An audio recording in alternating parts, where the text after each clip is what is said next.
They told you to be good, to be kind, to be honest.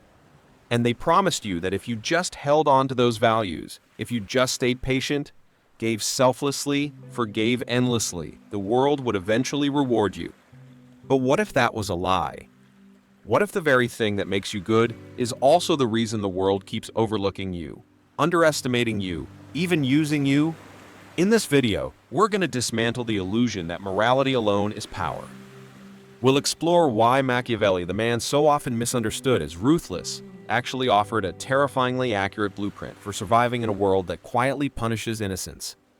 Through deep psychological analysis, real-world examples, and the hard truths no one wants to say out loud, you'll discover why being good isn't enough.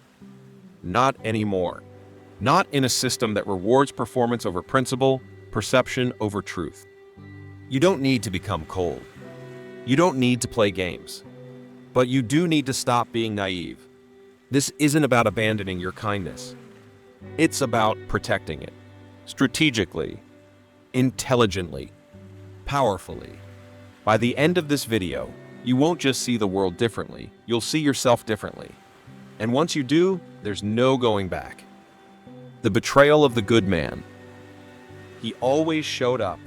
That man, the one who never said no, who listened when no one else did, who stayed long after others had left. You probably know someone like that. Maybe you are him. The man who gives without asking, forgives without hesitation, and is always the first to offer help, even when no one offers it back. He does the right thing not for recognition, not for power, but because he believes it's what a good person does. But slowly, something begins to change. People stop thanking him. They start expecting him. His kindness becomes a background noise, something assumed rather than appreciated. Eventually, he starts to disappear, not physically, but emotionally, socially, spiritually. His presence is no longer felt. His absence is never questioned. And one day, he realizes something devastating. He has become invisible. This is not a cautionary tale from fiction. It's a reality playing out every day. In boardrooms, in bedrooms, in friendships, in families. And in that slow erasure of the good man lies one of the darkest truths about human psychology. The world does not reward goodness. It exploits it. We live in a culture that teaches moral idealism but rewards social utility. If you are useful, you're tolerated. If you are pleasant, you're convenient. But if you're simply kind, without leverage, without strategy, you are slowly consumed. And once there's nothing left to take from you, you're discarded. This is where our journey begins, not in anger, but in clarity. Because if you don't see the trap, you will walk straight into it. If you believe that goodness alone is enough, you will be used by those who don't even believe in fairness. This betrayal isn't personal. It's systemic. It's cultural. It's psychological. And yet, we still raise children on fairy tales that promise reward to the righteous and punishment to the wicked. We still tell boys that if they are just nice enough, kind enough, humble enough, someone will see their worth. But worth is not something others see. It is something you must defend. And kindness, if not protected, becomes a liability. So many men walk through life wondering why they're overlooked, undervalued, unwanted, not realizing they were trained to please, but never to protect themselves. They were taught to make others feel safe, but not to command respect. They were told to never hurt, but never shown how to draw boundaries. And in that blind conditioning, we've created a generation of sacrificial lambs, gentle, generous, and quietly broken. This is why we must turn to Machiavelli. Not to become cruel, but to become conscious. His lesson is not to abandon goodness. It is to never let goodness become your only defense. The question is no longer, are you a good person? The question is, can you protect that goodness in a world that feeds on the undefended? So let me ask you this. If you disappeared tomorrow, would the people you give everything to even notice? Or would they simply move on to the next person willing to bleed quietly? Machiavelli and the illusion of virtue. We often hear his name with a hiss. Machiavelli. As if just saying it out loud evokes deception, manipulation, cold-blooded power. And yet, that reaction reveals far more about us than it does about him. Because Machiavelli was not a villain. He was an observer. A man who dared to write down what most are too afraid to admit, that goodness without strength is not virtue. It is vulnerability. That morality, when used blindly, is not noble. It is suicidal. When he wrote The Prince, it was not to teach cruelty. It was to expose illusion. It is better to be feared than loved, if one cannot be both. Not because fear is noble, but because love, unguarded, fades in the face of power. He was not glorifying fear. He was revealing how it functions. He understood something we rarely admit in polite conversation. People admire morality, but they obey strength. For most of us, morality was a bedtime story. Be good, and good things will come. Be kind, and others will return the favor. We were trained like that, rewarded for politeness, punished for defiance. But Machiavelli didn't write for children. He wrote for those who live in the adult world. A world where power matters more than intention. Where perception matters more than sincerity. And where those who cling to idealism too tightly often fall the hardest. He wasn't cold. He was clear. He believed that rulers, and by extension, all individuals, must understand the nature of people. And people, as he saw them, are not consistent. They are self-interested, fickle, and often cowardly. They love virtue until it costs them comfort.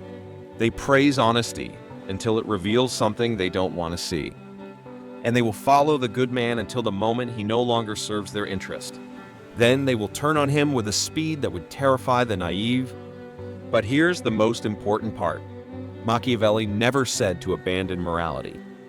He said to control it, to wield it, not worship it. A ruler, he argued, should appear merciful, faithful, humane, but should also be ready to act in the opposite manner when needed. Why? Because virtue is a tool, not a guarantee. It is not a path to power. It is a language that must be spoken fluently, strategically, and with full awareness of its limitations. And if we look around today, the lesson still holds. Politicians speak of justice, but act on calculation. CEOs write mission statements about ethics while slashing jobs to meet quarterly targets. Even in personal relationships, people say they value loyalty but abandon it the moment something more desirable comes along. Machiavelli saw this not as a failure, but as human nature. So here's the deeper truth. If you try to live as a saint in a world built for wolves, you will not be rewarded. You will be eaten. The solution isn't to become a predator. It is to understand the terrain. Machiavelli's gift to us was not instruction on how to be evil. It was a brutal map of the world as it is, not as we wish it to be. The question is, will you keep acting as if the fairy tale is real, or will you learn how to survive with your eyes open? Why society exploits the good. Look closely at how the world treats those who give too much. The ones who say yes when they should say no. The ones who show up, not because they are obligated, but because they care. These people become background fixtures, always there, always reliable, always assumed. And the more they give, the less they are valued. This isn't because people are inherently evil. It's because we are conditioned socially, psychologically, even biologically to take what is easily offered. We live in a world that praises kindness, but rewards utility. That romanticizes virtue, but operates on leverage. The truth is uncomfortable, but clear. People don't necessarily seek what is right. They seek what is useful. If your presence makes their life easier, they will tolerate you. If your absence does not create discomfort, they will forget you. And if you offer kindness without limits, they will assume it comes without cost. This is not cynicism. It is psychology. There is a principle in behavioral economics known as the contrast effect. When something is rare, it commands attention. When it is constant, it becomes invisible. This applies to acts of generosity, emotional labor, and selfless love. If you always respond, always forgive, always give, your presence is no longer a gift. It becomes a baseline expectation. And the moment you deviate, the world doesn't thank you for your years of loyalty. It punishes you for breaking the script. That's how exploitation works, not through obvious abuse, but through quiet erosion. You are not asked to give more. You are expected to. And every time you do, your worth is measured not by the weight of your sacrifice, but by how silently you make it. This is especially true in systems where people are evaluated not by their inner character, but by their outer roles. In corporate hierarchies, the most reliable employees are often passed over, not because they lack skill, but because their value is already known. In families, the most emotionally responsible member becomes the caretaker, the fixer, the one who absorbs everyone else's dysfunction. In friendships, the most available person becomes the default therapist, the one others call when they're broken, but never when they want to celebrate. This isn't a conspiracy. It's a pattern, one that emerges whenever goodness is given without structure, without condition, without boundaries. And unless interrupted, it always ends the same way: burnout, resentment, quiet disappearance. Machiavelli understood this centuries ago. He didn't blame people for being self-interested. He blamed those who refused to see it. He knew that goodness is a currency that must be managed, not spilled. That visibility without control leads to exhaustion, not appreciation. He saw that the naive are not victims of chance, but of expectation. So what does this mean for you? It means that if you continue to treat your time, your energy, and your loyalty as infinite resources, you will be surrounded by people who see you as a tool, not a person. If you give without awareness, you will be depleted without acknowledgement. And if you mistake your ability to endure for strength, you will wake up one day hollowed out, wondering how your life became an endless series of unpaid debts. The question is no longer whether the world appreciates goodness. The question is, how long can you survive being good in a world that feeds on those who can't say no? The kindness trap in modern relationship. Love is supposed to be the safest place. That's what we're told. A sanctuary where you can lay down your armor, be seen, be soft, be whole. But what happens when that softness is mistaken for weakness? What happens when your willingness to give is slowly turned into an obligation, and your patience becomes the rope with which others bind you? In modern relationships, there is a quiet tragedy that plays out again and again: the kind-hearted partner who loves without conditions, who forgives when others would walk away, who stays long after the other has stopped showing up. At first, this love is cherished, but slowly, subtly, it begins to lose its gravity. Not because it has changed, but because it has become expected, taken for granted, devalued through repetition, and then one day discarded not because it failed, but because it was too available.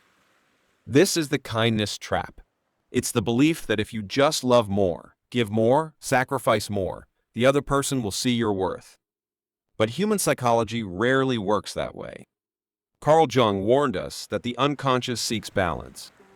When one person gives too much and the other gives too little, resentment festers on both sides. The giver feels used. The receiver, paradoxically, begins to feel burdened because deep down, we all know when we are taking more than we deserve. And that knowledge often breeds guilt, then irritation, then distance.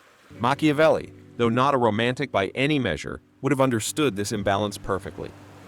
He would have seen it not as a failure of love, but as a failure of strategy. When power dynamics are ignored in intimate relationships, they don't disappear. They simply shift underground. And soon, what began as mutual admiration turns into a quiet struggle for control, validation, survival. We think of love as an unconditional offering, but even love needs boundaries.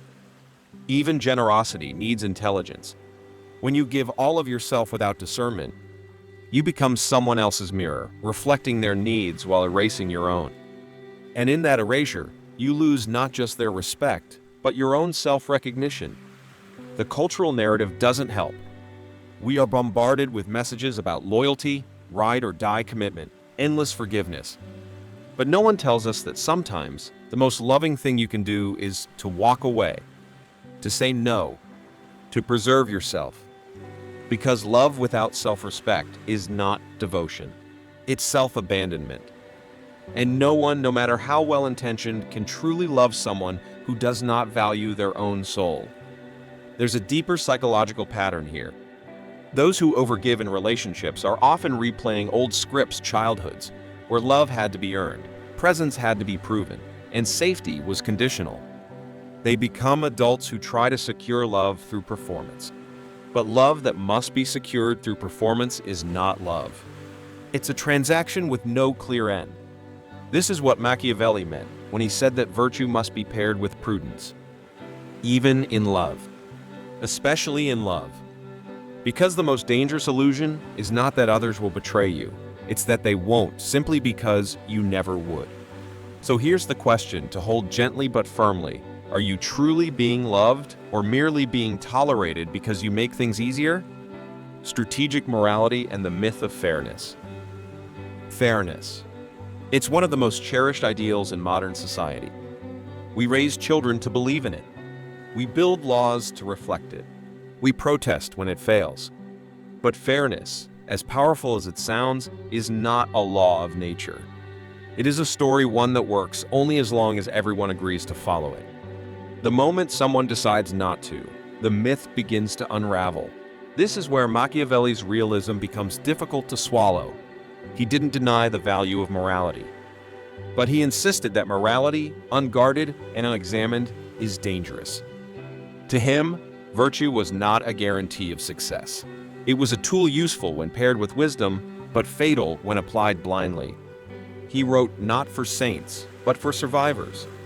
And he understood what many people still refuse to accept, that goodness must be strategic if it is to survive contact with the real world. We like to think of morality as an unshakable compass, but history suggests otherwise. Empires were built on rhetoric of justice while carrying out acts of conquest. Leaders spoke of peace while orchestrating war. And even today, corporations present themselves as socially responsible while exploiting loopholes and labor. The contradiction isn't hypocrisy, it's strategy. Appear moral. Act in self-interest. That, Machiavelli would argue, is the operating principle of the world.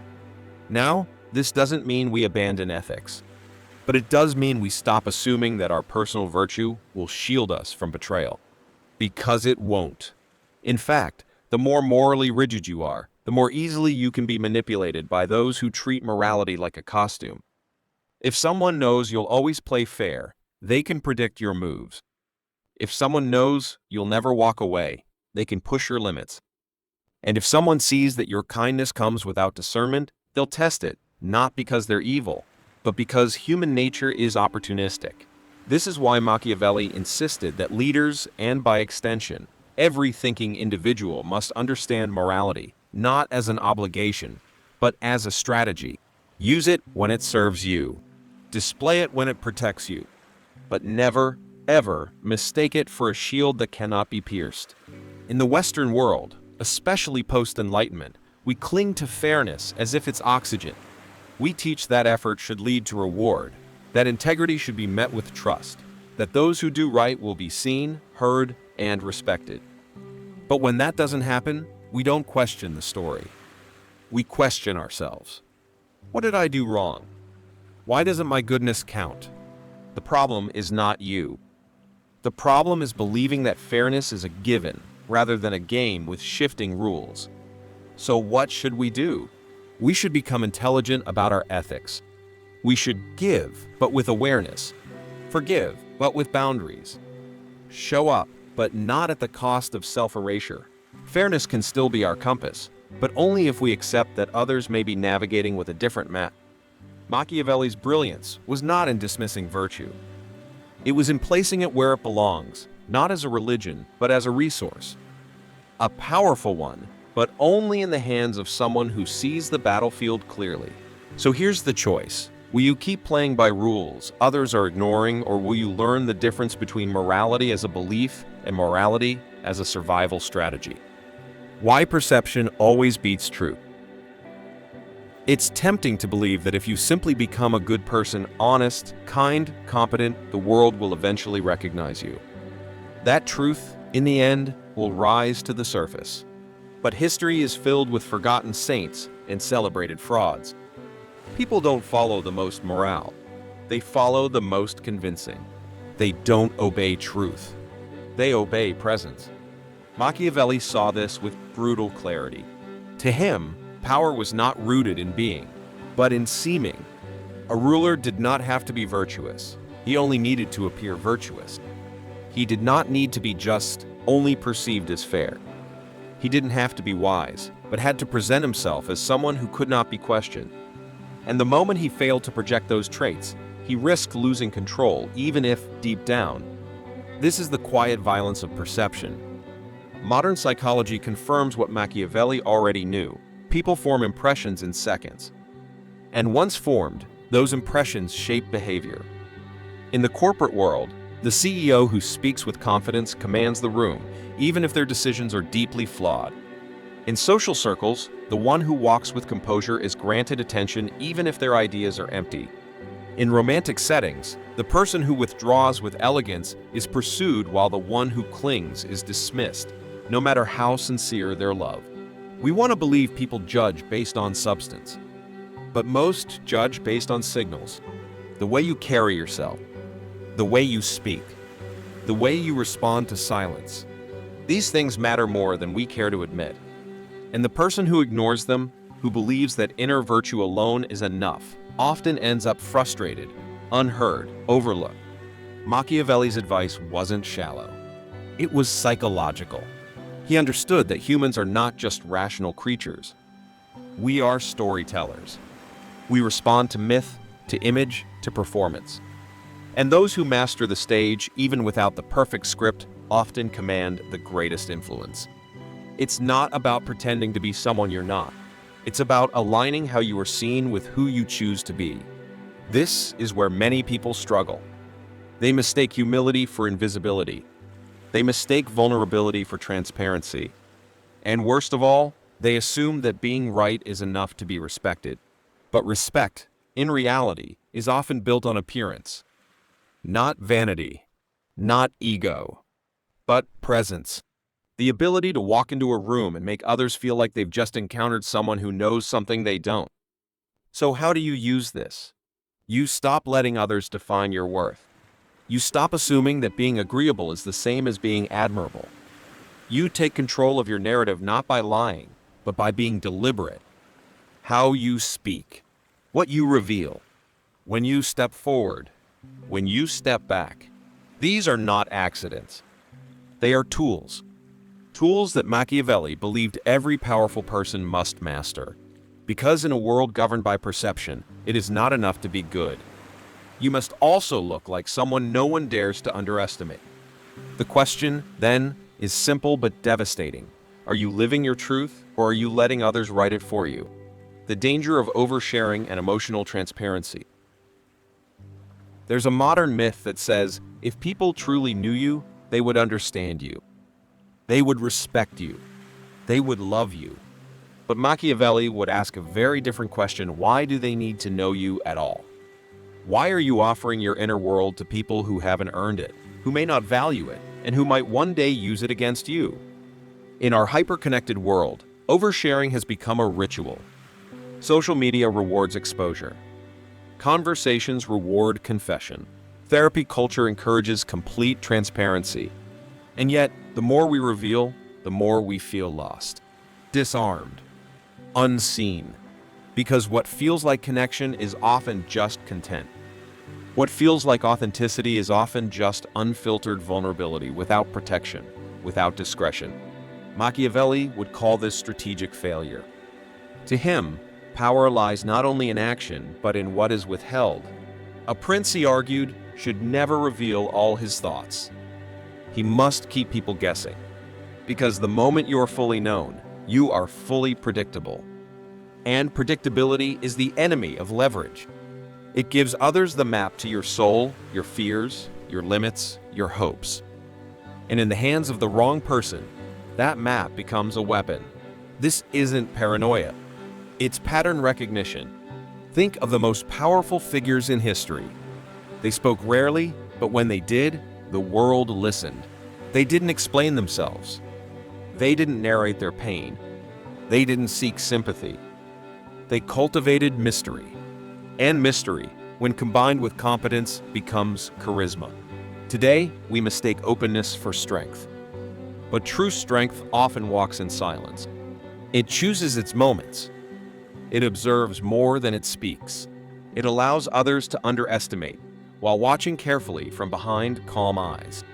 There is wisdom in not being fully seen. There is freedom in being unreadable. In relationships, oversharing creates imbalance. The one who reveals too much becomes emotionally dependent on being understood.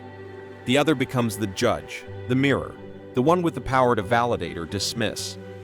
And slowly, the sharer becomes trapped believing that if they just explain themselves better, they will finally be accepted. But the more they explain, the more they lose presence. They become noise instead of impact. In leadership, the same principle applies. The executive who constantly justifies themselves, who spills strategy too early, loses authority. The competitor who lays all cards on the table too soon invites attack. And the friend who tries too hard to be known often ends up feeling unseen. So what's the alternative? Speak with intention. Reveal only what strengthens your position. Keep your future moves private. Let people wonder not to manipulate them, but to protect your depth. Machiavelli didn't advocate secrecy for its own sake. He believed that the one who controls information controls the outcome. You don't owe anyone your full story. You owe yourself the right to choose when, how, and to whom you reveal it. In a world addicted to exposure, restraint is a form of power. So ask yourself, are you truly being understood, or are you just making yourself easier to use? The value of mystery and selective presence. Imagine walking into a room where everyone has already told their stories, spilled their secrets, and announced their desires. And then, someone enters who says very little, who listens more than they speak, who gives the impression they could walk away at any moment and never need to return. That person becomes the center of gravity, not because they forced attention, but because they didn't seek it.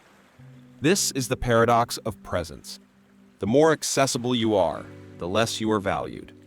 The more people can predict you, reach you, consume you, the less they feel compelled to respect you. It's not a flaw of modern society. It's an ancient truth about human psychology. What is rare is desired. What is constant is ignored. Machiavelli understood this well. He observed that rulers who are too familiar lose respect, that those who make themselves too present become too ordinary to command fear, admiration, or loyalty. He wasn't advising arrogance. He was advocating for strategic absence, for knowing when to retreat so that your return matters. This principle isn't limited to monarchs and leaders. It applies to all relationships, all social dynamics. In romantic contexts, those who are always chasing often become invisible. The one who gives space, who moves with deliberate rhythm, becomes unforgettable. In business, the consultant who's always available loses value, while the one who's hard to reach is seen as more in demand, more authoritative, more essential. Scarcity creates mystique. Mystique builds anticipation, and anticipation is the engine of influence. We are taught the opposite, that to prove our worth, we must always show up. Always say yes. Always be there. But constant presence breeds familiarity. And familiarity, over time, dulls perception. The person who never withdraws becomes a fixture, not a force. A background character in a story they were meant to lead. This is not a call for manipulation. It is a lesson in self-respect. Your presence should feel earned. Your attention should be precious. Your time should be a signal not of availability, but of value. When you learn to disappear strategically, people begin to notice your absence. And in that absence, your importance crystallizes. Think of powerful artists, thinkers, spiritual leaders. They retreat. They protect their solitude. And when they return, they offer something real. Something distilled from silence, not distraction. Their words land harder. Their presence lingers longer. because they do not compete for attention. They let the world lean in. You do not have to be constantly seen to be remembered. In fact, the less often you show up, the more impact you carry when your presence is finally felt. This is not about playing games. It's about recognizing your energy as a currency and spending it wisely. So the question is not, how often should I show up? The question is, when I do, will it matter? Choosing strength over passive goodness. We've been taught that kindness is the highest virtue, that to be selfless is to be good, that to give, to serve, to endure quietly and without expectation is the sign of a noble soul. But what happens when that goodness goes unprotected? What happens when your soft heart walks into a room full of sharp edges? This is the moment Machiavelli steps into the conversation, not to tell you to abandon your virtue, but to guard it with a sword. He knew something most moral systems refuse to say out loud, that goodness without power is not virtue. It's vulnerability. And when left unchecked, it becomes a trap. The kind man becomes a doormat. The generous friend becomes an emotional sponge. The devoted partner becomes the one most easily left behind. Strength is not the opposite of kindness. It is its backbone. Look at the figures we admire not just for what they gave, but for what they withstood. Nelson Mandela, who forgave without ever groveling. Viktor Frankl, who found meaning in suffering but never surrendered his dignity. Even spiritual icons like Jesus or the Buddha were not passive. Their compassion was laced with immovable resolve. They did not give everything to everyone. They gave wisely, purposefully, and often at great personal cost, but never at the cost of their soul. This is what Machiavelli meant when he warned that a purely virtuous man would be destroyed by the world. Because the world does not bend to intention. It bends to force. Not brute violence, but inner strength. The kind of strength that says, I will help you, but I will not be used. I will listen, but I will not be your silence. I will love, but I will not beg for it in return. The truly powerful are not the loudest. They are not the cruelest. They are those who can give without losing themselves. Who can serve without becoming a servant? Who know when to speak, when to disappear, and when to draw the line so cleanly that no one dares cross it again. This is not a rejection of kindness. It is its evolution. Too many people confuse endurance with character. But sometimes, the bravest thing you can do is to stop giving to those who have only learned to take. To stop shrinking so others can feel tall. To stop waiting for someone to reward your silence with gratitude. The world rarely does. Machiavelli did not hate goodness. He just didn't trust the world to recognize it unless it was protected. And neither should you. So ask yourself this. Are you being good because you've chosen to be or because you were never taught how to be strong? Reclaiming your worth in a ruthless world. You don't have to become cold. You don't have to become cruel. But you do have to wake up. The world you move through does not run on fairness. It does not pause to reward quiet sacrifice or internal struggle.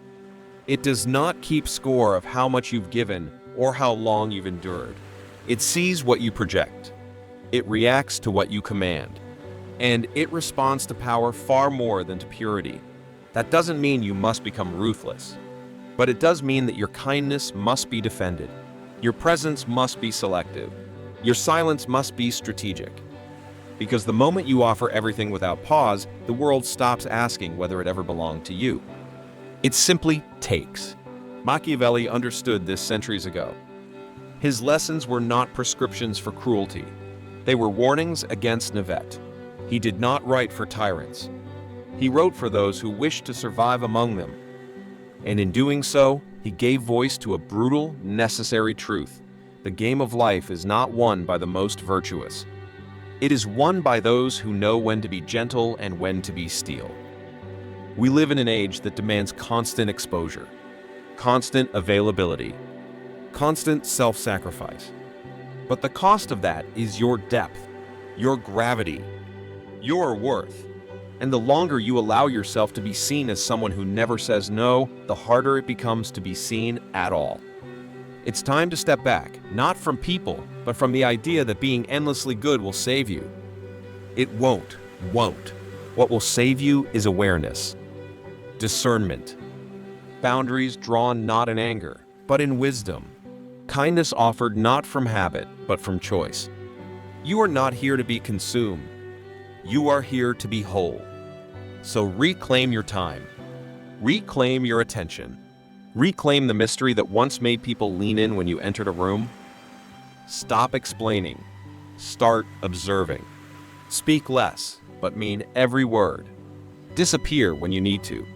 And when you return, make sure the world feels the difference. Because in a world that rewards those who control the narrative, the most radical act is not to shout louder, but to master silence, presence, and restraint. And if this message resonates, let it be more than a moment of agreement.